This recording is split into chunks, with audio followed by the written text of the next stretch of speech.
اعوذ باللہ من الشیطان الرجیم بسم اللہ الرحمن الرحیم اللہم صلی علی سیدنا محمد وعلی آل سیدنا محمد واصحاب سیدنا محمد وبارک وسلم۔ یہ کل ہمارے ٹاپک جو پڑھے ہیں آگے سرمایہ داری کے حوالے سے، سرمایہ کا مفہوم، دولت اور سرمایہ کا فرق، سرمایہ داری کا پس منظر، سرمایہ داری کے بنیادی اصول یعنی اس کے خصائص، اچھا پھر اس کے مثبت اور منفی پہلو آپ کے ساتھ شیئر کیے، پھر سرمایہ داری اور اسلام کا تقابلی جائزہ ہم نے لیا، اس میں عام چیزیں میں نے آپ کے ساتھ شیئر کی ہیں کہ یہ کیپٹلزم جو ہے سرمایہ داری، اسی کی طرف اگر رجحان رہے تو اس سے پھر کیا ہے کہ محبت الہی کا خاتمہ، محبت انسانیت کا خاتمہ، اخلاق حسنہ کی تباہی، عیاشانہ طرز زندگی، پھر جسے کہا جاتا ہے کہ سرکولیشن آف منی یعنی گردش دولت، اس کا مسئلہ۔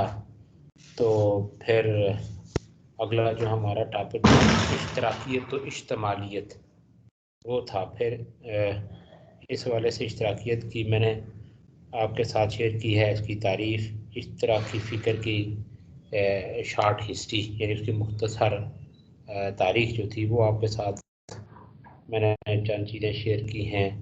پھر اشتراکیت کے جو بنیادی تصورات ہیں ان کا تنقیدی جائزہ لیا تھا۔ آج ہے اشتراکیت کے مثبت و منفی پہلو۔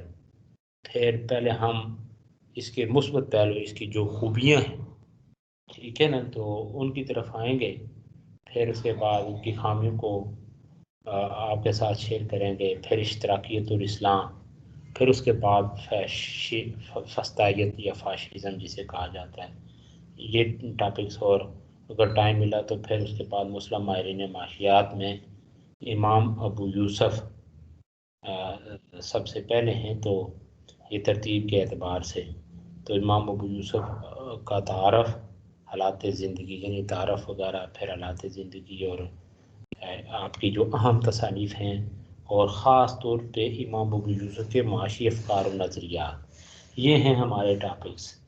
تو ہم جس ترتیب کے ساتھ آپ کے ساتھ میں نے ان کی جو ہے نا تفصیل آپ کے ساتھ شیئر کی ہے، اسی ترتیب کے ساتھ آگے بڑھتے ہیں۔ تو یہ اسکرین کے اوپر بھی آپ دیکھ رہے ہیں، یہ ہمارا جو ٹاپک ہے اشتراکیت کے مثبت پہلو، اس کی خوبیاں جو ہیں۔ تو یہ حقیقت ہے کہ اگر کسی نظام میں کوئی بھی خوبی نہ ہو تو وہ ایک لمحے کے لیے بھی نہیں چل سکتا۔ ہر نظام میں کچھ خوبیاں بھی ہوتی ہیں، اس امر میں کوئی شک نہیں کہ نظام اشتراکیت نے کچھ اچھے اثرات بھی مرتب کیے جو آپ کے ساتھ شیئر کر رہا ہوں۔ کون سے اچھے اثرات مرتب کیے؟ تو ذرا یہاں پہ آپ کی توجہ یہ ہونی چاہیے کہ کیا چیزیں آپ کے ساتھ، یعنی آپ کے ساتھ جو چیزیں شیئر کر چکا ہوں اسی کی روشنی میں بات آگے بڑھے گی۔ تو اشتراکیت کا ایک بڑا اور اہم کارنامہ یہ ہے کہ اس نے سرمایہ دارانہ نظام کی خامیوں پر سے پردہ اٹھایا۔ خامیاں، کیپٹلزم، گویا کہ یہ جو اشتراکیت ہے، یہ آپ کے ساتھ میں نے شیئر کیا تھا کہ یہ کیپٹلزم کا ایک ریئیکشن ہے، رد عمل جسے کہا جاتا ہے۔ میں نے ایک مرتبہ یا کئی مرتبہ آپ کے ساتھ شیئر کیا ہوگا، مجھے یاد پڑتا ہے کہ رشیا کے اندر آپ کو پتہ ہے نا، دو جو ہے نا طبقات وہ پیدا ہو گئے تھے، دو طبقات مارد وجود میں آ گئے تھے، ایک تھا بوزوار، دوسرا تھا پرولتاریا۔ یہ ایک طبقہ جس کے پاس سارے کے سارے وسائل ہیں، یعنی عیاشانہ ہی نہیں بلکہ تعیشانہ طرز زندگی، مطلب یہ کہ لگژریز۔ دوسری طرف وہ کنگال اور کلاش لوگوں کا طبقہ، یعنی ایک ڈکار رہے ہیں دوسرے سسک رہے ہیں، یعنی ترس رہے ہیں ایک ایک نوالے کو۔ تو اب یہی ہوتا ہے جب ہم اسلام کی بات کرتے ہیں، ساتھ ساتھ کافی جائزہ لیتے ہیں، جس طرح کہ ہم نے مطالعہ مذاہب عالم کے حوالے سے کہ ہندو مذہب اسلام، بدھ مت اسلام، کنفیوشی مت اسلام، پھر اسی طریقے سے یہودیت اسلام، عیسائیت، اسلام. پھر آگے جا کے ٹوٹلی تو یعنی کلی طور پہ ہم نے اسلام کے حوالے سے ساری باتیں کی ہیں. وہاں پہ تقابلی جائزہ بھی لیا ہے. پھر اسلام کے حوالے سے ان ڈیٹیل ہم نے ساری چیزیں آپ کے ساتھ شیئر کی ہیں. تو یہ تقابلی جائزہ لینے کا مقصد یہ ہوتا ہے کہ بھائی ایک طرف یہ ہے، اس کے مقابلے میں دوسری چیز ہے، یعنی کھوٹی اور کھری بات ہو، یعنی کھوٹی چیز کو الگ اور کھری چیز کو الگ کر رہے ہیں. یعنی اچھا یہ دیکھیں نا، تو اسی طرح جو ہے نا بات یہ ہو رہی تھی کہ جب ہم یعنی کیپیٹلزم کی بات کرتے ہیں، پھر ساتھ اسلام کی، اشتراکیت کی ساتھ اسلام کی، لیکن یہ کہ خود یہ جو ہے نا کیپیٹلزم جو ہے، اچھا اس کا ایک ریئیکشن جو ہے میں نے ابھی آپ سے شیئر کیا کہ یہ ہے سوشلزم، رد عمل. اور وجہ میں نے بتا دیا آپ کو کہ ایک طرف انسانیت سسک رہی ہے، اچھا تڑپ رہی ہے، دوسری طرف ایسے تو اسی والے سے جب میں نے ایک عام بات آپ کے ساتھ شیئر کی تھی، جب اعتدال اور توازن یہ معاشرت سے، معیشت سے، ایون یہ کہ مذہب سے اٹھ جائے تو پھر وہ ساری چیزیں بیکار ہو جاتی ہیں. تو وہاں پہ پھر تضاد پیدا ہوتا ہے. تو تضاد کے نتیجے میں پھر بغض، حسد، باقی اور دیگر باتیں پیدا ہوتی ہیں. تو پھر یہ ایک تصادم والی صورتحال پیدا ہو جاتی ہے. تو یہی تصادم کا نتیجہ ہے کہ دیکھیں بھائی یہ سرخ انقلاب کی بات ہے، یہ انقلاب بندوق کی نالی سے برآمد ہوگا، یا یہ نعرہ، یہ سلوگن سامنے آتا ہے. تو بات یہ ہو رہی تھی جی کہ اشتراکیت کے حوالے سے کہ اشتراکیت کا ایک بڑا کارنامہ یہ ہے کہ اس نے سرمایہ دارانہ نظام کی خامیوں سے پردہ اٹھایا. ایک فرانسیسی جو ہے نا یہ مصنف، وہ لکھتا ہے کہ مارکسزم دراصل سرمایہ داری کی سائنس ہے. سرمایہ داری کی خامیوں پر سے پردہ اٹھانا اور ان رشتے ہوئے ناسوروں کو دنیا کے سامنے نقاب کرنا جو اس نظام ظلم نے جسم انسانی پر پیدا کر دیے تھے. اشتراکیت کا ایک بہت بڑا کارنامہ ہے. ابھی میں نے آپ کے ساتھ یہ ہے ریئیکشن، یہ ہے رد عمل. پھر یہ کہ یہ اشتراکیت کی تنقید ہی کا اثر ہوا کہ سرمایہ داری کی خرابیوں اور خامی کو دور کرنے کی کوششیں شروع ہوئی. گویا نظام سرمایہ داری کی جو کچھ اصلاح ہوئی، بڑی حد تک اس کا سہرا جو ہے وہ اشتراکیت کے سہارا ہے. جو کچھ ریڈیوس ہے، مثلا یہ کہ مزدوروں کے حقوق کی بات ہے، باقی معاملات ہیں ذرا، تو یہ گویا کہ ایک جو اشتراکیت کا جو ریئیکشن ہے، یہ تنقید تھی. یہ سرمایہ دارانہ نظام میں کچھ تھوڑی چیزیں تبدیلیاں رونما ہوئی تو اس وجہ سے. پھر یہ کہ ایک اشتراکی ریاست میں چونکہ وسائل دولت پر حکومت کا مکمل قبضہ ہوتا ہے اور حکومت کے لیے یہ ممکن ہوتا ہے کہ وہ جامع منصوبہ بندی کے ذریعے لوگوں کو روزگار فراہم کرے، اس لیے وہاں بے روزگاری کا مسئلہ پیدا نہیں ہوتا. یہ کلی اور حتمی بات تو نہیں ہے، لیکن ایک ہے اندازاً تخمیناً. پھر یہ کہ اشتراکی نظام کی کامیابی کا انحصار چونکہ جامع منصوبہ بندی پر ہوتا ہے، اس لیے اسے ایسے افراد کی ضرورت ہوتی ہے جو منصوبہ بندی کے پروگرام کو پایہ تکمیل تک پہنچانے میں معاون ثابت ہو سکے. اس غرض سے لوگوں کی تعلیم و تربیت کی طرف خاص توجہ دی جاتی ہے. طبی سہولتوں کا بھی خاطر خواہ انتظام ہوتا ہے کیونکہ صحت مند افراد ہی اپنے فرائض صحیح طور پر انجام دے سکتے ہیں. پھر یہ کہ وہ لوگ جو حادثہ، بیماری یا کسی اور وجہ سے بیکار ہو جائیں اور کام کرنے کے قابل نہ رہیں، اشتراکی نظام میں مشترک فنڈ سے ان کی مدد کی جاتی ہے. تو اب یہ جو گویا کہ جو ہے نا اس کے مثبت پہلو ہیں، تو اگر یعنی اسلامی نقطہ نظر سے ہم ان کو ڈیفائن کریں تو یہ جو چیزیں آلریڈی اسلام نے بتائی ہوئی. وہاں پہ مثلا زکوٰۃ کی بات ہم اکثر کرتے ہیں کہ اگر کوئی شخص معاشرے میں کسی وجہ سے وہ کام کاج کرنے کے قابل نہیں رہتا، کسی حادثے یا بیماری کا شکار ہوتا ہے، یا گردش دوران جسے کہا جاتا ہے، کوئی آفت آ پڑتی ہے، تو اسلام کا جو معاشی نظام ہے، خاص طور پہ زکوٰۃ کی جب بات ہے، اس کے جو مصارف ہیں وہ ہر لحاظ سے گویا کہ یہ چیزیں کفالت کریں، یعنی کفالت اجتماعیہ کا مکمل تصور پایا جاتا ہے. اب یہ ہو گیا تو اس کے یعنی مثبت پہلو. اب آتے ہیں ہم منفی پہلو کی طرف.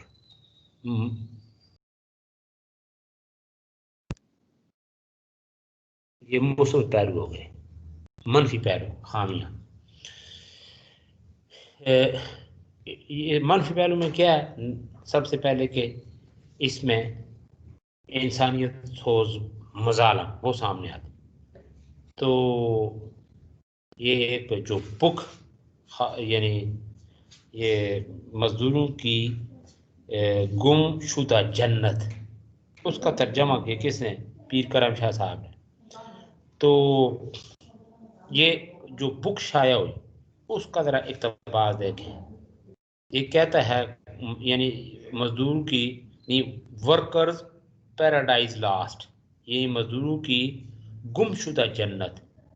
تو یہ جو تھا نا اس کا مصنف ایلینز اس کا آتھر ہے، جو 6 سال تک ماسکو میں اخباری نمائندہ رہا. ابتدا میں وہ اشتراکیت کا بڑا معتقد تھا، لیکن جب اس نے روس میں رہ کر اپنی آنکھوں سے حالات کا مشاہدہ کیا تو اسے حقیقت کی سنگینی کا علم ہوا. 1967 میں جب روسیوں نے اشتراکی انقلاب کی 50ویں سالگرہ منائی اور اس میں اپنے انقلاب کی کامیابی کے بلند دعوے کیے تو مصنف نے یہ عظیم اور مارکۃ الآراء کتاب لکھ کر حقیقت حال کو بے نقاب کر دیا. کیا اس نے لکھی کہ جس میں اس نے کیا کیا کہ اشتراکیت کے مظالم کی گویا کہ وہ عکس کھینچا، اشتراکیت کے مظالم کی ایک وہ جھلک وہ سامنے لائی. تو وہ لکھتا ہے کہ 1917 سے 1921 تک لینن نے اپنے مخالفین کو تباہ و برباد، اس لیے کہ لینن ہی نے یعنی یہ کارل مارکس کی طرف بات بڑھتی ہے. پھر اس کے بعد یہ فریڈرک اینجل نے وہ جو ہے نا اور لینن اس کو سائنٹیفک بنیادیں فراہم کی تھی کس کو؟ یہ اشتراکی انقلاب برپا کر رہے ہیں. اور پھر 1917 میں یہ جو ہے نا یہ اس نے رشیا میں زار کی حکومت کا تختہ الٹ کر اشتراکی حکومت قائم کی. تو حکومت کیا قائم ہوئی؟ ایک اشتراکی ڈکٹیٹرشپ آ گئی وہاں پہ. اس لیے کہ یہ جو آپ کے ساتھ یہ عبارت شیئر کر رہا ہوں اس میں وہی ڈکٹیٹرشپ، وہی تشدد اور وہی انسانیت سوز مظالم سامنے آتے ہیں، اشتراکیت کے مظالم. تو ابھی بات ہوئی تھی کہ 1917 سے 1921 تک لینن نے اپنے مخالفین کو تباہ و برباد کرنے پر پوری ہمت صرف کر دی. قید و بند اور موت کی سزاؤں کے علاوہ لینن نے اپنے مخالفین کے لیے جبری محنت اور بیکار کیمپوں کی اسکیم کا آغاز کیا، اور ان کیمپوں میں ان بے گناہ لوگوں کو بھی رکھا جاتا جن کے متعلق یہ گمان ہو سکتا تھا کہ وہ آگے چل کر اشتراکی نظام کی مخالفت کریں گے. یعنی آپ دیکھیں اندازاً تخمین، اور یہی ہوا. اگر وہ یہ آپ نے وہ قابل دھیان عیسائیت کی ہسٹری کو دیکھیں نا، عیسائیت کے اوپر بھی اسی طرح مظالم ڈھائے گئے. تو یہ ہے یعنی جو ہے نا یہ مظالم، تو حد اعتدال سے بالکل گزر جانا. تو اسی طریقے سے اگست 1918 کو جب ڈورا کیپلن ایک مشہور سماجی انقلاب پرست نے لینن پر گولی چلا کر اس الزام میں اسے زخمی کر دیا کہ وہ جمہوری انقلاب کا غدار ہے، تو اشتراکیوں کی آتش غضب بھڑک اٹھی اور انہوں نے خونریزی کی انتہا کر دی. اس کا انتقام لینے کے لیے 500 قیدیوں کو گولی سے اڑا دیا گیا. سٹالن جو تھا اس نے خود چرچل کو بتایا کہ اجتماعی زرعی اسکیم کو کامیاب کرنے کے لیے جتنے آدمیوں کو موت کے گھاٹ اتارا گیا ان کی تعداد دوسری جنگ عظیم میں ہلاک ہونے والوں کی تعداد سے بھی زیادہ تھی. اسی طرح 27 ستمبر 1929 کو سٹالن نے ایک نعرہ تخلیق کیا کہ تمام متمول کسانوں کا خاتمہ کر دو. یہ نعرہ ایک جابرانہ حکم تھا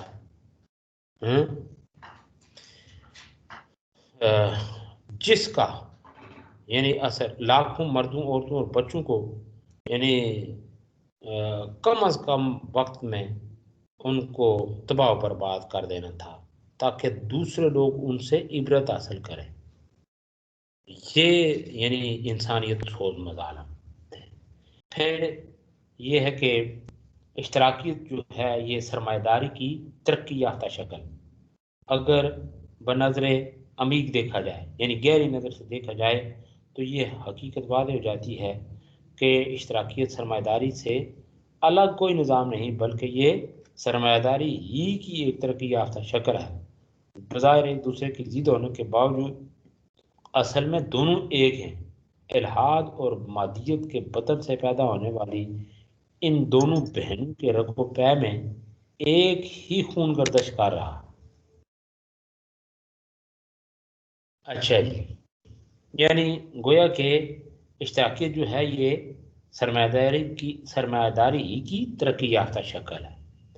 اچھا، پھر دونوں نظام جو ہیں یہ انسانی دماغ ہی کی اختراع ہے اور انسان کی یہ فطری کمزوری ہے کہ اس پر خواہشات و اغراض اور تعصبات کا غلبہ ہوتا ہے. نیز وہ زندگی کے تمام حقائق پر محیط اور بیلاگ نظر نہیں رکھ سکتا ہے. اسی لیے انسان کا بنایا ہوا ہر نظام غیر متوازن ہے. پھر یہ کہ دونوں نظاموں کی ساخت اور ترقی میں یہودی دماغ کو دخل رہا ہے. صدیوں کی تاریخ اس امر پر شاہد ہے کہ یہ قوم فتنہ پرور ہے جس سے بھلائی کی توقع نہیں کی جاتی. میں نے بھی آپ کو یہودیوں کے دو بڑے خصائص گنوائے تھے. ایک یہ کہ سازی ہیں اور باغی الذہن، سازی ہیں اور باغی الذہن. تو ظاہر ہے پھر ان سے یعنی یہ جو فتنہ پرور قوم ہے اس سے بھلائی کی کوئی توقع نہیں کی جا سکتی. اور قرآن بھی اس حوالے سے تو کہہ رہا ہے نا، لا تتخذوا اليهود والنصارى اولیاء. ٹھیک ہے نا، تو اب بات ہے تب ہی دیکھیں نا خبردار کیا ان لوگوں سے. پھر یہ ہے کہ اشتراکی معاشرہ جو ہے یہ ایک قسم کا جیل خانہ ہے. اشتراکی مفکرین جو ہیں یہ دعویٰ کرتے ہیں کہ ایک اشتراکی معاشرہ میں بے روزگاری کا تصور نہیں کیا جا سکتا. بعض نقادوں نے اس کا جواب دیتے ہوئے کہا ہے کہ بے روزگاری تو جیل میں بھی نہیں ہوتی. چنانچہ انہوں نے اشتراکی معاشرے کو ایک ایسے بہت بڑے جیل خانہ سے تعبیر کیا ہے جس میں لوگ شخصی آزادی اور حق کے خودداری جو ہے ایسے حقوق سے دستبردار ہو کر محض روزگار کے لیے قید ہوتے ہیں. تو یہ تھا جی اس کی جو منفی پہلو ہیں. اب ہم آتے ہیں اشتراکیت اور اسلام. اشتراکیت اور اسلام اور اشتراکی ایک دوسرے سے اتنے ہی مختلف ہیں جتنا اسلام اور سرمایہ داری کے حوالے سے بات کر چکا ہوں آپ کہ ایک دوسرے کے کتنے یعنی بعد کتنا ہے، دوری کتنی، اختلاف کتنا ہے. اسلام کا اپنا الگ معاشی نظام ہے جو ہر لحاظ سے مکمل جامع اور منفرد ہے. اس لیے کہ آپ سے میں نے شیئر کیا ہے کہ اس کا تعلق کس سے ہے، وہی الہی سے. اس کا تعلق آسمانوں سے. یہ مثالی نظام ان لاتعداد خصائص کا حامل ہے جن سے اشتراکیت کا دامن خالی ہے اور ان تمام نقائص سے پاک ہے جو اشتراکیت کا خاصہ ہے. ایسا نظام ہے جو جدید دنیا کو امن، سلامتی اور مادی خوشحالی عطا کر سکتا ہے. وہ ہے اسلام، یعنی وہ صرف اسلام ہی ہے. تو اس حوالے سے جو اس کے جو خصائص ہیں اس نظام کے، یعنی دونوں جو نظام ہیں یعنی اشتراکیت اور اسلام، اس حوالے سے یہ جو چند حقائق ہیں وہ آپ کے سامنے رکھتے ہیں. مثلا یہ ہے کہ یہ جو کائنات کا جو تصور ہے اس کے بارے میں یہ اسلام کیا کہتا ہے، اور اس حوالے سے یہ جو ہے نا اشتراکیت کا جو تصور ہے وہ کیا ہے، یعنی کائنات کے بارے میں اشتراکیت کا اور اسلام کا تصور کیا ہے، یہ ذرا آپ سماعت کریں. اسلام کی روح سے کائنات کی سب سے اہم اور بنیادی حقیقت اللہ تعالیٰ کا وجود ہے۔ خالق کائنات نے اپنی حاکمیت اور ربوبیت کے اظہار کے لیے مخلوق کو پیدا کیا۔ انسان کی انفرادی اور اجتماعی زندگی اللہ تعالیٰ کے احکامات کے تابع ہے، اور ان احکامات کا مقصد یہی ہے کہ انسان ان پر عمل پیرا ہو کر دنیا اور آخرت میں کامیاب و کامران، یعنی ربنا آتنا فی دنیا حسنہ وفی الآخرۃ حسنہ وقنا عذاب النار، یعنی دنیا میں اور آخرت میں کامیاب و کامران وہ لوگ جو اللہ اور رسول کے اور اس کے رسول صلی اللہ علیہ وسلم کی تعلیمات پر عمل نہیں کرتے۔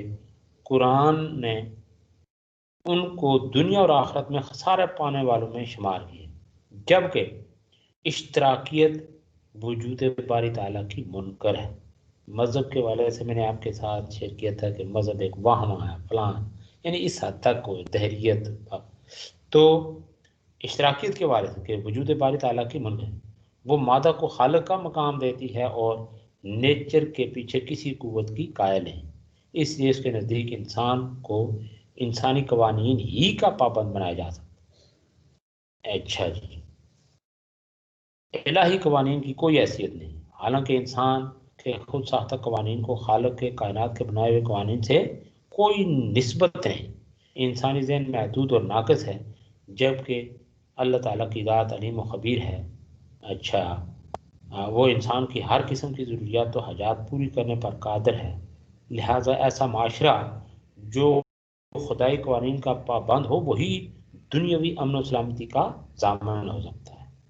پھر تصور اخلاق سے متعلق نقطۂ نظر، یعنی اشتراکیت کا کیا ہے اور اسلام کا کیا ہے، تو اسلام کا بنیادی نقطۂ نظر جو ہے وہ ہے اخلاقی ہے۔ وہ ہر قول و فعل کو خیر و شر کی اس میزان پر پرکھتا ہے جسے اللہ تعالیٰ نے قرآن میں اور نبی پاک صلی اللہ علیہ وسلم نے اپنی حدیث میں بیان کر دیا ہے، اور جسے انسانیت کے اجتماعی ضمیر نے بحیثیت مجموعی اختیار کیا ہے۔ وہ تمام زندگی کو، خواہ وہ انفرادی ہو یا اجتماعی، خانگی ہو یا تمدنی، سیاسی ہو یا معاشی، روحانی ہو یا مادی، اخلاق کا پابند کرتا ہے۔ اس کی نظر میں کامیاب انسان وہی ہے جو اخلاق حسنہ کو اپنی زندگی کا شعار بنا لیتا ہے اور برے اخلاق سے اجتناب کرتا ہے۔ ایک ایسا معاشرہ جہاں اچھے اخلاق ناپید ہو جائیں جلد ہی تباہی و بربادی کا شکار ہو جاتا ہے۔ اشتراکیت اخلاق کو مخصوص طبقاتی آلات کی پیداوار مانتی ہے اور کسی مستقل اخلاق کی قدر یا اصول کی قائل نہیں۔ اخلاق کی اولیت اور فوقیت تو درکنار، وہ اسے کوئی مستقل اہمیت ہی نہیں دیتی۔ اسی طرح اخلاق و معاش کا باہمی جو ربط ہے اس کے بارے میں اسلام اور اشتراکیت کا نقطہ نظر کیا ہے، تو اس والے سے بھی اسلام نے اخلاق و معاش میں باہمی ربط قائم کیا ہے۔ اشتراکیت میں معاش برائے معاش ہے اور اسلام میں معاش برائے اخلاق ہے۔ اسلام کہتا ہے کہ کمانے اور خرچ کرنے کے ضمن میں جائز و ناجائز کا خیال رکھا جائے۔ انسان کی کمائی اور دولت کا استعمال اسی صورت میں جائز ہوگا جب اخلاقی اصولوں کی پابندی کی جائے۔ اس لیے قرآن و سنت میں سود، رشوت، جوا، استحصال، سرقہ، احتکار، لوٹ مار، مفت خوری، ظلم وغیرہ کے بارے میں واضح ہدایات دی گئی۔ پھر تصور ملکیت، ذاتی ملکیت چونکہ انسان کا فطری حق ہے، اس لیے اسلام اس کی نفی نہیں کرتا۔ اسلام ہر شخص کی جائز کمائی اس کی ذاتی ملکیت قرار دیتا ہے، البتہ اس کے استعمال پر پابندیاں ضرور عائد کرتا ہے تاکہ معاشرہ فساد اور بدامنی کا شکار نہ ہو۔ اس کے ساتھ ساتھ انسان کی ذاتی ملکیت میں زکوٰۃ و صدقات اور انفاق فی سبیل اللہ کی صورت میں دوسروں کے حقوق کی بھی نشاندہی کرتا ہے۔ اس طرح معاشرے کے محروم طبقات کو ان کا حق بھی مل جاتا ہے اور دولت کی گردش بھی ہوتی ہے، جبکہ اشتراکیت انسان کو اس کے فطری حق سے محروم کر دیتی ہے۔ ایک مخصوص گروہ کو من مانی کرنے کا موقع مل جاتا ہے اور معاشرہ میں بدامنی اور بے یقینی کی صورت جنم لیتی ہے۔ پھر طریقے اصلاح، اسلام کا طریقہ اصلاح تدریجی ہے۔ وہ سب سے پہلے انسان کے ایمان کی اصلاح کرتا ہے، پھر اعمال صالح کے زیور سے آراستہ کرتا ہے۔ وہ اس ضمن میں کسی طرح کے جبر تشدد کا قائل نہیں بلکہ پرامن انقلاب کا داعی ہے، جبکہ اشتراکیت تعلیم و تربیت کی بجائے خون ریز انقلاب کی داعی، جس کے بارے میں آپ کو میں نے آگاہ کیا کہ انقلاب بندوق کی نالی سے یعنی سرخ انقلاب۔ اس کے نزدیک فرد کی اصلاح اس وقت ہی ہو سکتی ہے جب اجتماعی نظام کو بزور طاقت بدل دیا جائے۔ یہی وجہ ہے کہ 1917 کے اشتراکی انقلاب میں لاکھوں انسانوں کا خون بہایا گیا اور لاتعداد لوگوں کو ملک بدر ہونا پڑا، جبکہ دوسری طرف نبی پاک صلی اللہ علیہ وسلم کا لایا ہوا انقلاب بنی نوع انسان کے لیے امن و سلامتی کا پیغام لے کر آیا۔ ٹھیک ہے نا، یہ کتب سیرت یہ بھری پڑی ہے کہ نبی پاک صلی اللہ علیہ وسلم، بلکہ بک کا نام ہے سیرت کی بک ہے پیغمبر انقلاب، ڈاکٹر نصیر احمد ناصر نے۔ تو آگے بڑھتے ہیں، مزدوروں کے حقوق۔ اشتراکیت کے حامی سرمایہ داری پر بڑا اعتراض یہی کرتے ہیں کہ اس میں مزدور کو اس کی محنت کا پورا معاوضہ نہیں دیا جاتا۔ کارل مارکس کا نظریہ قدر زائد اس اعتراض کی عکاسی کرتا ہے، حالانکہ اشتراکیت خود اس الزام سے بری الذمہ قرار نہیں دی جا سکتی۔ اچھا، نظام اشتراکیت کے ماتحت یہ فیصلہ کہ مزدور کس قدر کام کرے حکومت کرتی ہے۔ مزدور کی محنت کا حاصل حکومت کی ملکیت ہوتا ہے اور مزدور کی ضروریات کا تعین بھی حکومت ہی کرتی ہے، جس کے مطابق اسے زر کفاف ملتا ہے۔ اس طرح مزدور کی آزادی کو سلب کیا جاتا ہے۔ ٹھیک ہے نا، تو اس کے ساتھ ساتھ اسلامی جو تعلیمات ہیں، نبی پاک صلی اللہ علیہ وسلم کی مشہور حدیث ہے کہ اوت الجیر اجرہ قبل ان یجف ارکہ، کہ مزدور کو اس کی مزدوری اس کا پسینہ خشک ہونے سے پہلے ادا کرو۔ اسلام مزدور کے استحصال کو روکنے کا بہترین طریقہ استعمال کرتا ہے۔ اسلام نہ سرمایہ داری کو یہ اجازت دیتا ہے کہ مزدور کا استحصال کرے، اور نہ مزدور کو یہ آزادی عطا کرتا ہے کہ وہ اپنے جائز حق سے بڑھ کر سرمایہ دار کے حصے پر دست درازی کرے۔ اسلام دونوں کے حقوق و فرائض متعین کر دیتا ہے۔ اچھا، پھر اسی طریقے سے بنیادی انسانی جو حقوق ہیں ان کے بارے میں اسلام انسان کے بنیادی حقوق کا محافظ ہے۔ بنیادی انسانی حقوق میں آزادی رائے اور مذہب کی آزادی بڑی اہمیت کے حامل ہے۔ اسلام میں عام شہری کو بھی یہ حق حاصل ہے کہ وہ خلیفہ کے روبرو کھڑا ہو کر اس پر تنقید کر سکے۔ تاریخ اسلام میں ایسے واقعات سے بھری پڑی ہے۔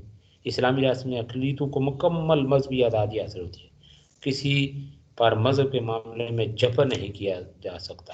حضرت عمر نے ایک دفعہ اپنے غلام کے سامنے اسلام پیش کیا، اس نے انکار کیا تو آپ نے لا اکراہ فی الدین کہہ کر چھوڑ دی، لیکن نظام اشتراکیت میں ایسی آزادی کا تصور بھی نہیں کیا جا سکتا۔ پھر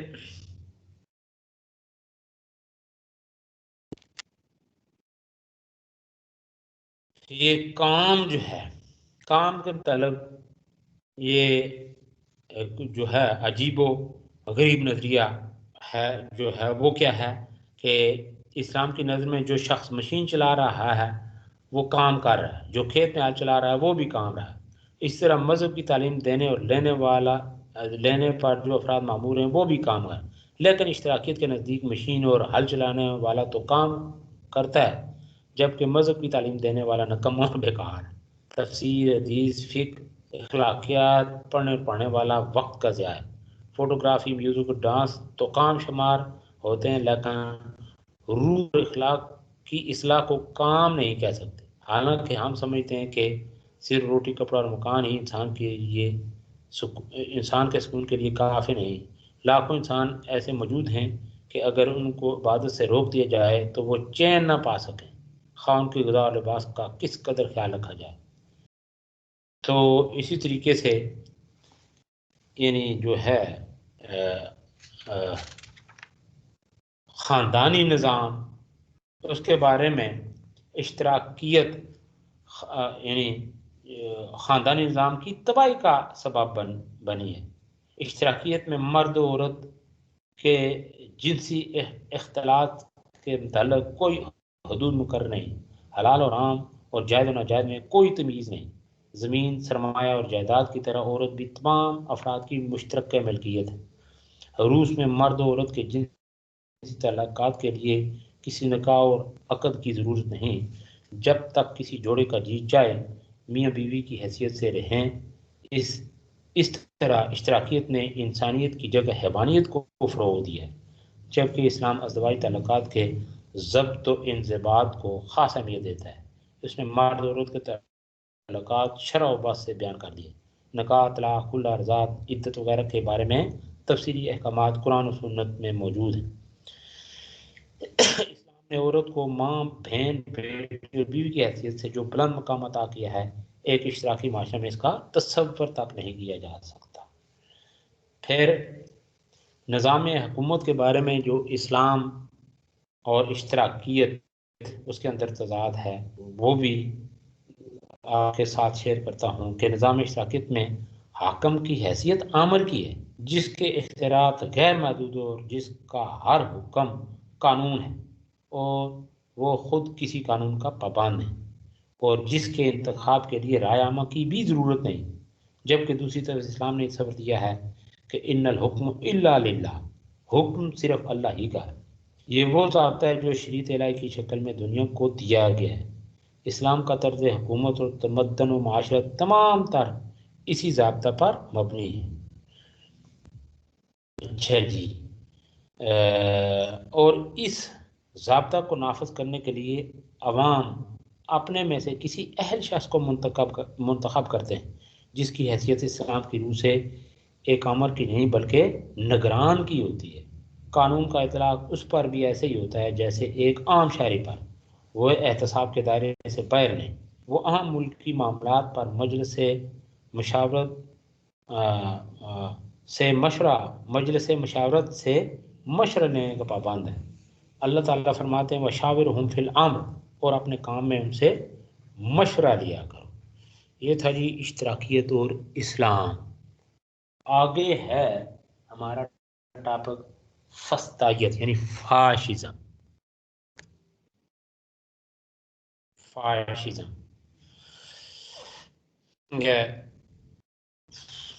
فاشزم سرمایہ داروں کی جارحانہ آمریت کا نام ہے۔ یہ نظریہ جمہوریت کا دشمن ہے۔ یہ تحریک سرمایہ داری اور اشتراکیت کے رد عمل کے طور پر وجود میں آئی۔ چند مغربی مفکرین کی سوچ نے اس تحریک کو جنم دیا، جن میں میکاولی، شوپنہار، نیٹشے، برگساں اور لاک مشہور ہیں۔ بعد ازاں ہٹلر نے جرمنی میں اور مسولینی نے اٹلی میں اس تحریک کو کامیابی سے ہمکنار کیا۔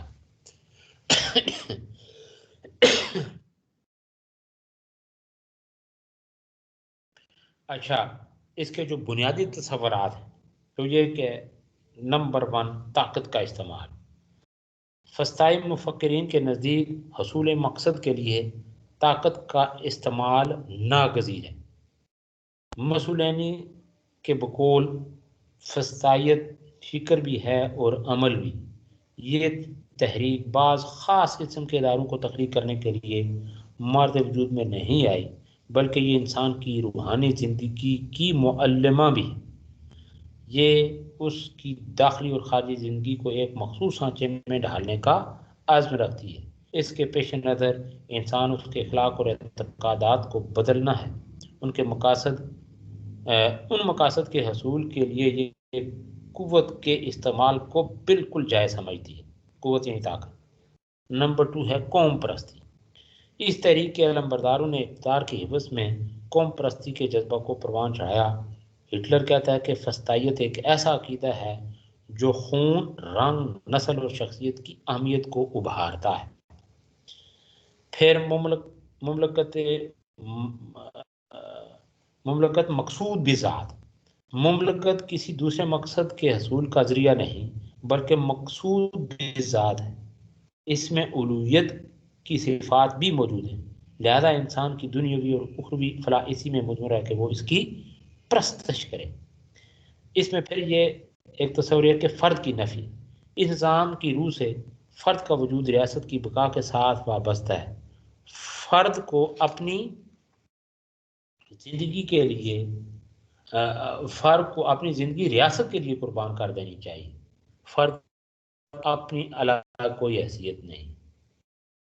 پھر ہے ریاست کی ہماگیریت۔ ریاست کی حیثیت ایک ہماگیر ادارہ کی ہے۔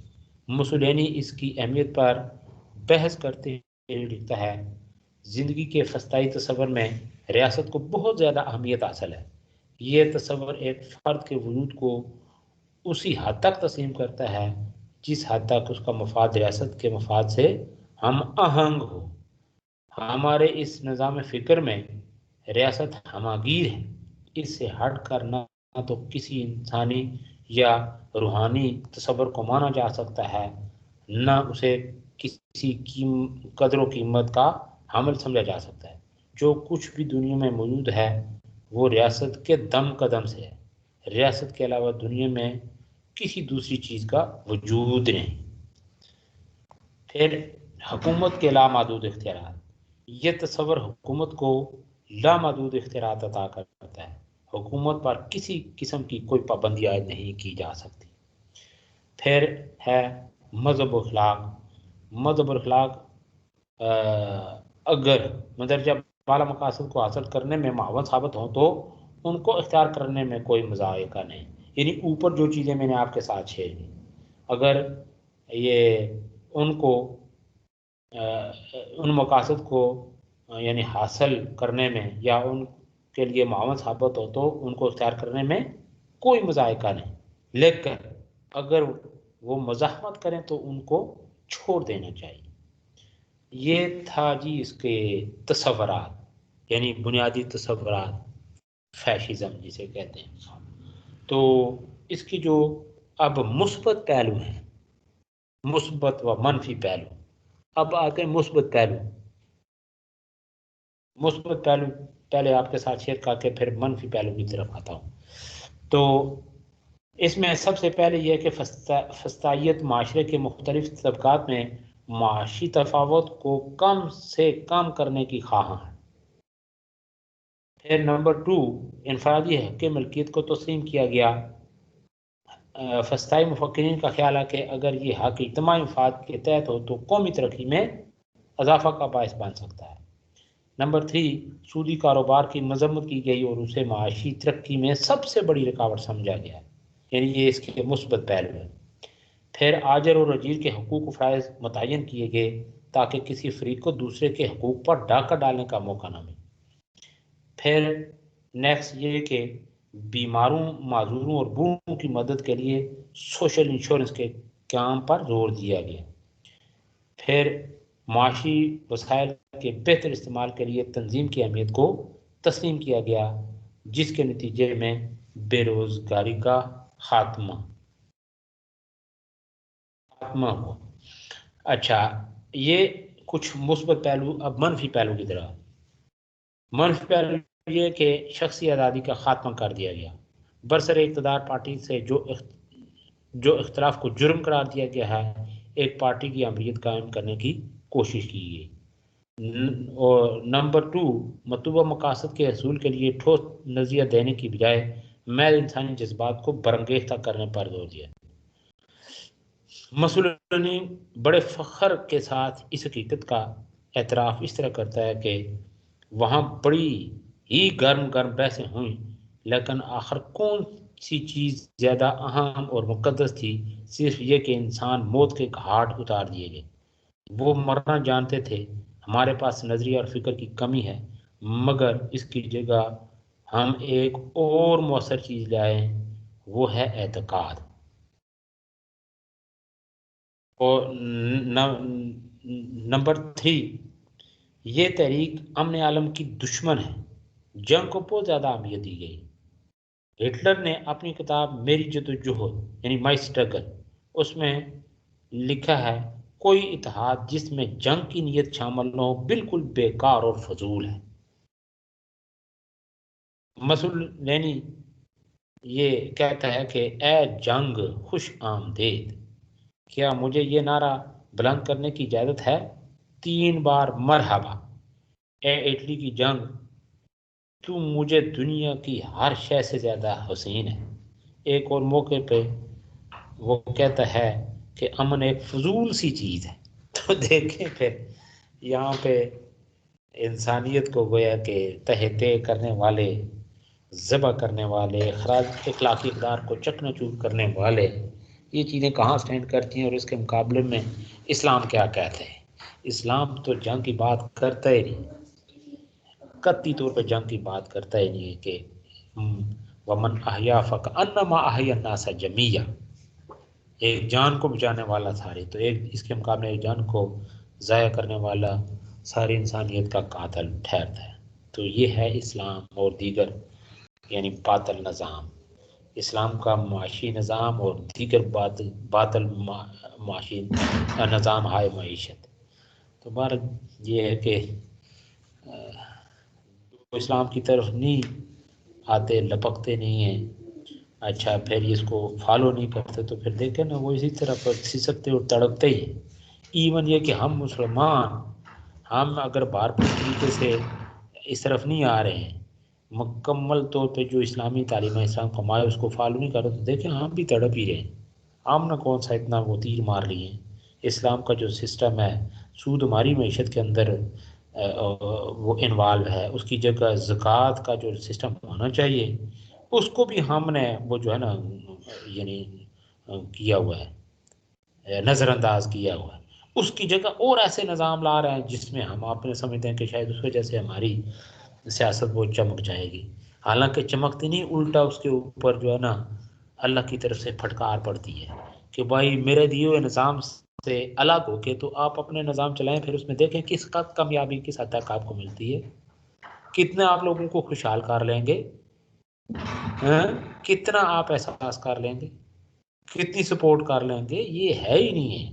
پہلے آپ اس نظام کی طرف آئیں، پھر اس کے بعد ساری باتیں کریں نا، اللہ کی نصرت اور تائید شامل ہوگی۔ اس کے بغیر اس نظام سے بیزار ہو کے آپ کوئی اور نظام، یہ قطعی طور پہ ہو ہی نہیں سکتا۔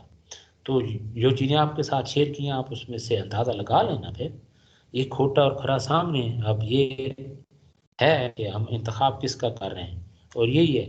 تو بہرحال آگے بڑھتے ہیں۔ فسطائیت اور اسلام، اسلام اس حوالے سے کیا کہتا ہے؟ اچھا جی، فسطائیت یہ آپ کہتے ہیں کہ ایک ایسی طاقتور مملکت کے قیام کی خواہاں ہے جو ہر قسم کی تنقید سے بالاتر ہو۔ یہ تصور دور وحشت کی تہذیب کی یادگار ہے۔ غلط یا صحیح جو کچھ بھی ہو میرا وطن ہے، فرد کو مملکت کی پرستش کی تلقین کی جاتی ہے۔ اگرچہ اسلام بھی ایک طاقتور مملکت کی ضرورت کو محسوس کرتا ہے جو قوم کے اساسی حقوق کا تحفظ کرے، بلکہ حملہ آوروں سے اپنا بچاؤ کرے، طاقتور کے ظلم سے کمزور کو بچائے، لیکن مملکت یا اس کے قائدین اور حکمرانوں کو غیر مشروط اطاعت واجب نہیں۔ قانون اور نظم و ضبط کی خاطر بالادستوں کی اطاعت کی تعلیم دی گئی ہے، لیکن یہ اطاعت ہمیشہ احکام کے اخلاقی ہونے پر مشروط ہے۔ حضرت علی رضی اللہ تعالیٰ عنہ سے مروی ہے کہ اللہ کے نبی صلی اللہ علیہ وسلم نے فرمایا کہ لا طاعت فی معصیت انما الطاعت فی المعروف، کہ معصیت میں اطاعت نہیں ہے، فرما برداری میں صرف نیک امر کی اطاعت۔ ایک اور روایت ہے کہ لا طاعت لمخلوق فی معصیت الخالق، کہ اگر خالق کی نافرمانی لازم آتی ہو پھر مخلوق کی اطاعت واجب نہیں۔ پھر یہ کہ فسطائی نظام میں حکمران کی زبان سے نکلا ہوا ہر لفظ قانون کا درجہ رکھتا ہے، جس کی خلاف ورزی جرم عظیم ہے، جبکہ اسلام میں خلافت کا تصور یہ ہے کہ خلیفہ قرآن و سنت کے احکام اور مجلس سے مشاورت کی آراء کے مطابق نظام حکومت چلانے کا پابند ہے۔ نبی کریم صلی اللہ علیہ وسلم کو صحابہ کرام سے مشورہ لینے کا حکم دیا گیا۔ اللہ فرماتے ہیں وَشَاوِرْهُمْ فِي الْأَمْرِ، اور اپنے کام میں ان سے مشورہ لیا۔ پھر یہ کہ فسطائیت میں حاکم کی حیثیت ایک ایسے امر کی ہے جو قانون سے مستثنیٰ ہے، جبکہ اسلام کے نزدیک قانون کی نظر میں سب برابر ہیں، امیر ہو یا غریب، مزدور ہو یا سرمایہ دار، عام شخص ہو یا سرمایہ مملکت، اسلامی قانون کوئی امتیاز نہیں کرتا۔ نبی کریم صلی اللہ علیہ وسلم کا اسوہ حسنہ اس امر پر شاہد ہے کہ کئی بار آپ صلی اللہ علیہ وسلم نے عام شخص کے سامنے اپنے آپ کو بدلہ لینے کے لیے پیش کر دیا۔ تاریخ اسلام ہمیں آگاہ کرتی ہے کہ حضرت عمر فاروق رضی اللہ تعالیٰ عنہ اور حضرت علی رضی اللہ تعالیٰ عنہ کو مدعا علیہ کی حیثیت سے عدالتوں میں پیش ہونا پڑا۔ پھر فاشز یعنی یہ جو فسطائیت ہے، اس میں مملکت کا اصل محرک فاسد ہے۔ اس مملکت کا قیام رنگ، نسل، علاقہ یا قومی اساس پر ہوا ہے، جبکہ اسلام ان حدود و قیود سے بالاتر ہے۔ وہ قومیت کے برعکس ایک عالمگیر برادری کا نظریہ پیش کرتا ہے۔ وہ انسانوں کے درمیان کسی قسم کی تفریق کو تسلیم نہیں کرتا۔ وہ سب انسانوں کو آدم اور حوا کی اولاد قرار دیتا ہے۔ اللہ تعالیٰ فرماتے ہیں یا ایھا الناس اتقوا ربکم الذی خلقکم من نفس واحدۃ وخلق منها زوجها وبث منهما رجالا کثیرا ونساء، کہ اے لوگو اپنے پروردگار سے ڈرو جس نے تم کو ایک شخص سے پیدا کیا، پھر اسی سے اس کا جوڑا بنایا، پھر ان دونوں سے کثرت سے مرد اور عورت پیدا کیے۔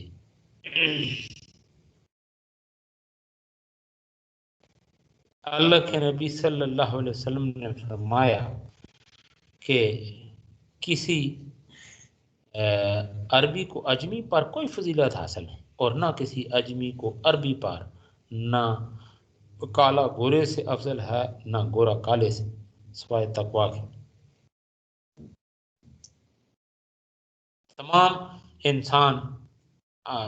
تمام لوگ آدم سے اور آدم مٹی سے بنے ہیں۔ یہ ہے جی اسلام کا تصور، فسطائیت اور اسلام کے حوالے سے جو چیزیں آپ کے ساتھ شیئر کی۔ مزید بھی توقع ہے کہ آپ اس حوالے سے اور سٹڈی کریں گے۔ تو اس کے ساتھ ساتھ اگلا ہمارا جو ٹاپک ہے وہ ہے مسلم ماہرین معاشیات کے افکار کا مطالعہ، افکار و نظریات۔ یہ جو ترتیب بنتی ہے مسلم ماہرین کے مسلم ماہرین معاشیات کے افکار، اس کی ترتیب بنتی ہے سب سے پہلے امام ابو یوسف، پھر امام ابو عبید قاسم بن سلام، اچھا پھر علامہ ابن حزم، پھر علامہ ابن خلدون، پھر شاہ ولی اللہ۔ تو اسی ترتیب کے ساتھ ہم آگے بڑھیں گے انشاءاللہ۔ تو سب سے پہلے ہم آئیں گے امام ابو یوسف، ان کے حالات زندگی، یعنی ان کا کوئی مختصر سا تعارف، آپ کی عام تصانیف اور آپ کے معاشی افکار و نظریات۔ تو کوسچن اس طرح سے آ سکتا ہے کہ امام ابو یوسف کے مختصر حالات زندگی، اہم تصانیف، یعنی ان کی جو عام تصانیف ان پر روشنی ڈالتے ہوئے آپ کے معاشی افکار و نظریات زیر بحث لانا ہے۔ کسی طرح سے بھی کوسچن آ جائے، اس کی کوئی بات نہیں، بس کوسچن کے مطابق آپ نے جواب کو ریفرنس کے ساتھ، یعنی خوش اسلوبی کے ساتھ، یعنی ترتیب کے ساتھ اور رب کے ساتھ آگے آپ نے بات بڑھانی ہے، جواب دینا ہے۔ تو امام ابو یوسف، یہ حالات زندگی تھوڑا سا یہ آپ کے ساتھ شیئر کرتا ہوں۔ عرف و حالات زندگی اسکرین کے اوپر ساتھ ساتھ یہ دیکھتے بھی جائیں۔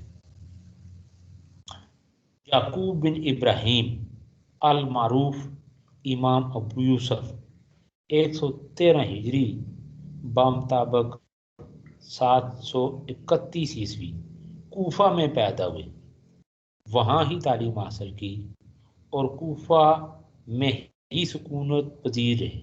آپ عربی النسل تھے اور ابتدائی زندگی میں بڑے غریب تھے، محنت مزدوری کر کے پیٹ پالتے تھے۔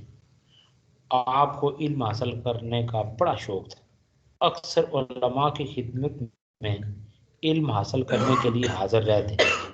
امام ابو حنیفہ رحمۃ اللہ علیہ نے جب آپ کی یہ حالت دیکھی تو آپ کی مالی مدد کرنے لگے، جس کا نتیجہ یہ ہوا کہ آپ نے اپنی زندگی حصول علم کے لیے وقف کر دی۔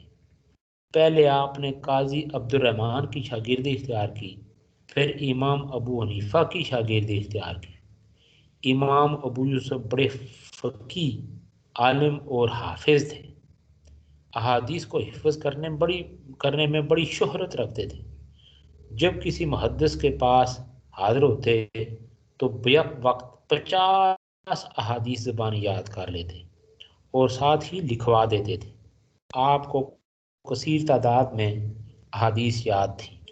آپ کو فقہ، حدیث، تفسیر، تاریخ، لغت عرب اور علم الکلام میں بھی مہارت حاصل تھی۔ 166 ہجری میں عباسی خلیفہ مہدی نے آپ کو بغداد کا قاضی مقرر کیا۔ بعد ازاں خلیفہ ہارون الرشید نے آپ کو ساری سلطنت عباسیہ کا قاضی القضات یعنی چیف جسٹس مقرر کیا اور خود اپنی وفات تک اس عہدے پر فائز رہے۔ آپ بڑے متقی اور پرہیزگار عالم دین تھے۔ منصب قضاء پر فائز ہوئے اور دیگر علمی مصروفیات کے باوجود 200 رکعت نوافل روزانہ پڑھا کرتے تھے اور اکثر باجماعت نماز ادا کرتے تھے۔ ہارون الرشید آپ کا بہت احترام کرتا تھا۔ منصب قضاء پر فائز ہونے کی وجہ سے بعض محدثین آپ کی روایت کردہ احادیث قبول نہیں کرتے تھے۔ دوسری وجہ یہ بھی تھی کہ آپ کا شمار ان فقہاء میں ہوتا تھا جن پر رائے اور قیاس کا غلبہ تھا۔ اس لیے مورخ طبری کو لکھنا پڑا کہ اہل حدیث کی ایک جماعت آپ کی روایت کردہ احادیث کو اس لیے قبول نہیں کرتی کہ آپ پر رائے اور قیاس کا غلبہ تھا۔ مسائل و احکام سے فروعات کا استنباط کرتے تھے۔ مزید برآں صحبت سلطان اور منصب قضاء پر فائز ہونا بھی اس کا ایک سبب تھا۔ امام ابو یوسف کے منصب قضاء پر فائز ہونے سے فقہ حنفی کو بڑا عروج حاصل ہوا۔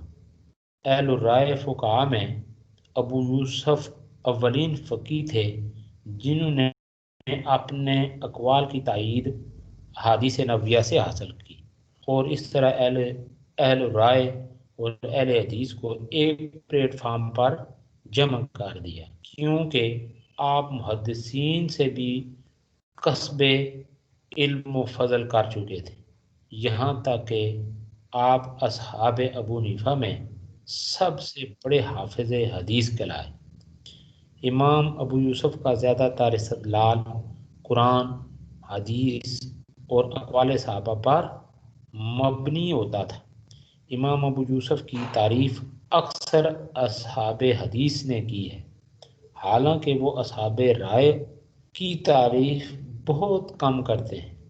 یحییٰ بن معین لکھتے ہیں کہ اہل رائے میں امام ابو یوسف سے زیادہ نہ کوئی حدیث بیان کرنے والا ہے اور نہ اپنی رائے پر ثابت قدم رہنے والا ہے۔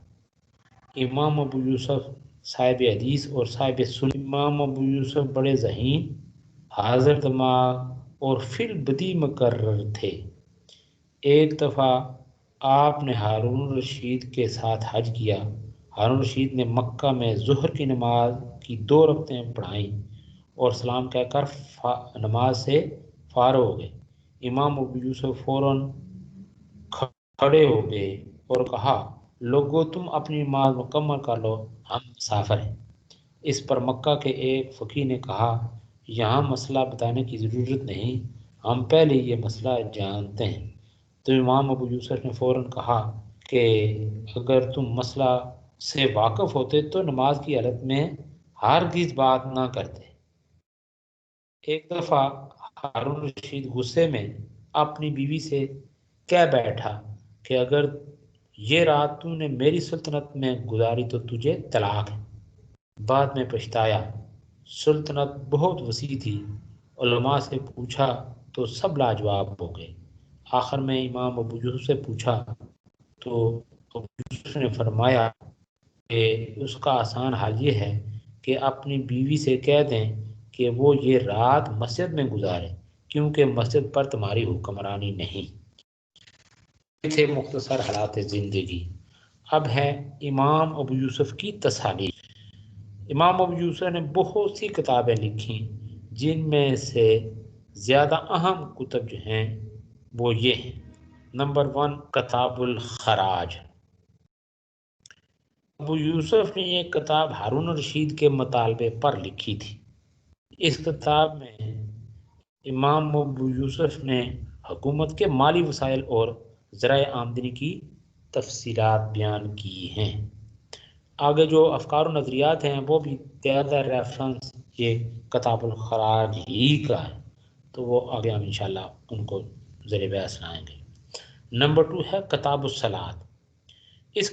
اس کتاب میں نماز سے متعلق تمام فقہی معاملات کا ذکر کیا گیا۔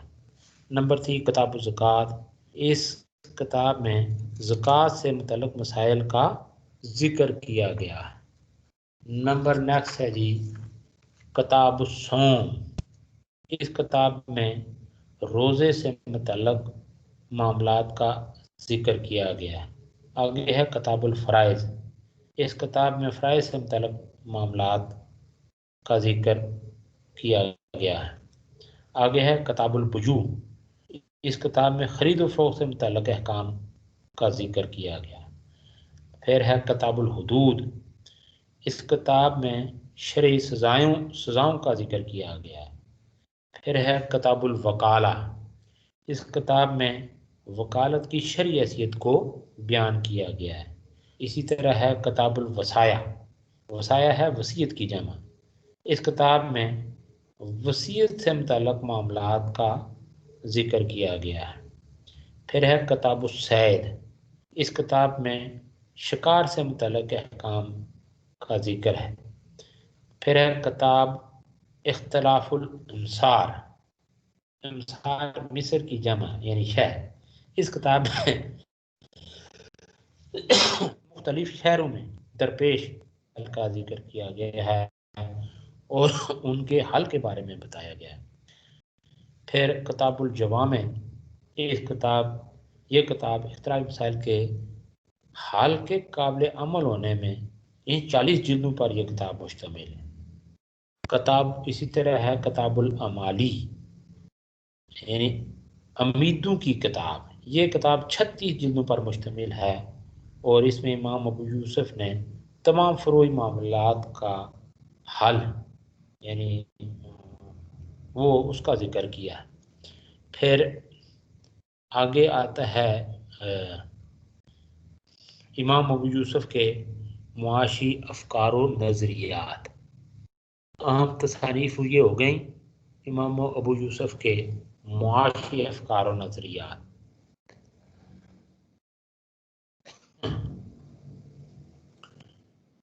امام ابو یوسف نے کتاب الخراج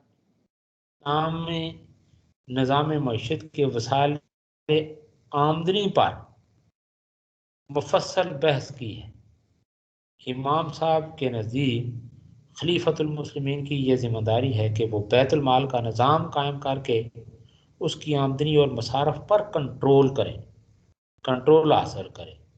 آپ نے وسائل آمدنی کی وضاحت اس طرح کی ہے کہ مسلمانوں کی ملکیتی اراضی کی سالانہ مالگزاری عشر کہلاتی ہے اور ذمیوں کی مملوکہ اراضی کی سالانہ مالگزاری کا نام خراج ہے، اور اسی طرح سرکاری اراضی کی آمدنی کراوات کے نام سے موسوم، اور مسلمانوں کے اموال، نقود، اموال تجارت اور مویشیوں پر مقرر شدہ سالانہ مالگزاری کو زکوٰۃ اور غیر مقرر شدہ مالگزاری کو صدقات کہا جاتا ہے۔ ذمیوں پر مقررہ سالانہ ٹیکس کو جزیہ کہتے ہیں۔ امام ابو یوسف نے خلیفہ ہارون الرشید کو لکھا تھا کہ دولت مند اور خوشحال ذمیوں سے 48 درہم سالانہ اور متوسط ذمیوں سے 24 درہم سالانہ اور عام قسم کے ذمیوں سے 12 درہم سالانہ جزیہ لیا جائے۔ امام ابو یوسف نے کتاب الخراج میں لکھا ہے کہ بغیر جنگ کی حاصل شدہ مال کو فے کہا جاتا ہے اور جنگ کے ذریعے حاصل شدہ مال کو مال غنیمت کہا جاتا ہے۔ اموال تجارت کی درآمد و برآمد پر جو ٹیکس لیا جاتا ہے اسے عشور کہا جاتا ہے، اور رفع عامہ اور وقتی ضروریات کے لیے عائد شدہ ٹیکس کا نام ضرائب ہے۔ سرکاری معدنیات اور متفرق آمدنی کو اموال فاضلہ کہا جاتا ہے، اور مذہبی اوقاف کی آمدنی کو اموال وقف کہا جاتا ہے۔ ابو یوسف کتاب الخراج کے صفحہ نمبر 69 پر لکھتے ہیں کہ جن ممالک پر اسلام کا غلبہ ہو گیا اور خلیفہ نے وہاں کی زمینیں مقامی لوگوں کے قبضے میں ہی رہنے دی، اور جن غیر مسلموں سے صلح ہو گئی اور وہ حکومت اسلامی کی اطاعت میں داخل ہو کر ذمہ بن گئے، ان کی زمینیں خراجی کہلاتی ہیں، اور خلیفہ ان زمینوں پر جو ٹیکس مقرر کرتا ہے اس کو خراج کہا جاتا ہے۔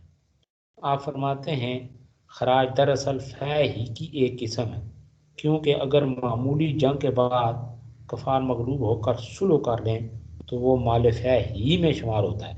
گویا جب غلبہ اسلام کے بعد جب خلیفہ نے صلح کے ساتھ کفار کی زمینوں کو مجاہدین میں تقسیم کرنے کی بجائے ان پر ٹیکس مقرر کر کے کفار کے قبضے میں ہی رہنے دیا تو یہ ٹیکس بھی فے میں شمار ہوگا۔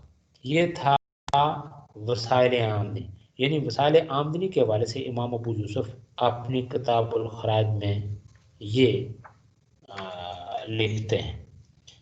ان کا نقطہ نظر یہ ہے، ان کے افکار و نظریات یہ ہیں۔ نمبر 2 ہے ملازمین کے وظائف۔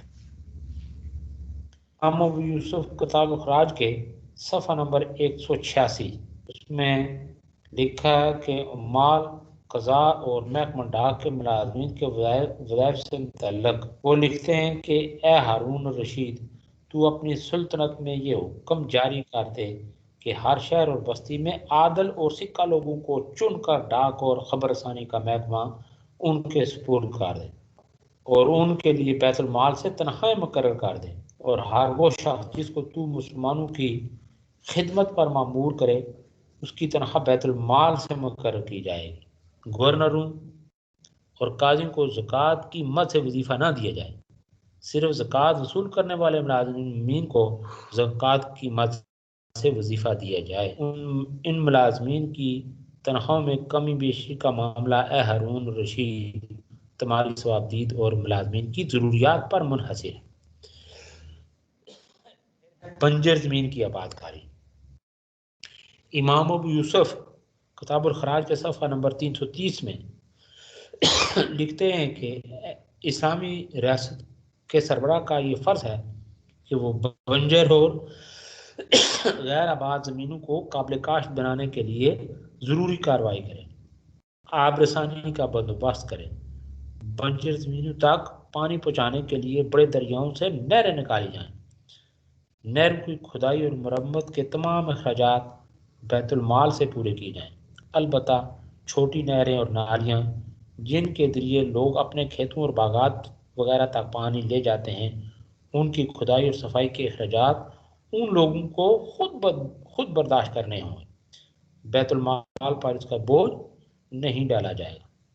پھر نیکسٹ ہے جی خراج کی مقدار کا تعین۔ امام ابو یوسف کتاب الخراج میں لکھتے ہیں کہ وہ زمینیں جنہیں غیر مسلم ذمہ کاشت کرتے ہیں ان پر خراج کی سالانہ مقدار کا تعین نہ کیا جائے، نہ غلے کی صورت میں اور نہ روپے پیسے کی صورت میں، کیونکہ اس سے کاشتکاروں کو نقصان پہنچنے کا امکان ہوتا ہے۔ بہتر طریقہ یہ ہے کہ زمین سے حاصل شدہ کل پیداوار کے ایک خاص حصے کا تعین اس طرح کیا جائے کہ اگر خراج کا حصہ 1/3 ہے تو کاشتکار کا حصہ